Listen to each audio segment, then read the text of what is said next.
За Happy 24 клубын гишүүд болон 3 сарын 6-ны өдөр түүний төв Константин Игнатов Америкт баригдсан.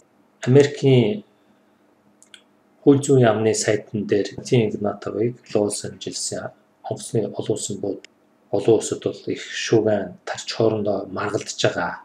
Манай клубын зүгээс бол энийг нэлээд сайн судлаад энэ хуурамч мэдээлэл биш маа гэдэг талаар бол за түүнээс өмнө бол яг энэ баримтчилгаанаас өмнө бол Германы Бафен гэдэг байгууллага Ванлайфын гишүүд бол ингээд маргаан үсгэсэн.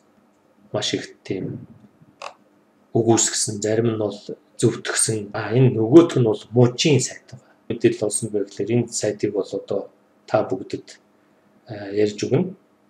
Константин Игнатов баримтчлагдсан тухай. Ружа Игнатова буруутгагдаж, Константин Игнатов Америкийн нэгдсэн улсад баримтчлагдлаа. Татврын үйлчилгээний албаны Константин Игнатовыг баривчилсны дараа түүнийг Калифорний төв тойргийн магистратын шүүхэд хүргэсэн ба хорьсон байна. Игнатова нар хуурмаг эрт тасралтгүй өссөн байна.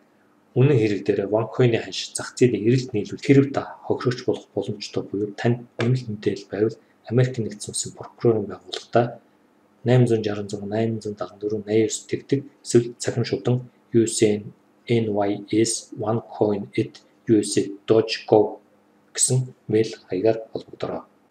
Төр хорих ч гэдэг юм уу шоонгийн мэдээлэл авдаг сайтууд. За Константины мэдээлэл гарч ирж. Клубын зүгээс энийг биднес юу гэж үзэж байгааг бол нэг талын энэ бол сайн.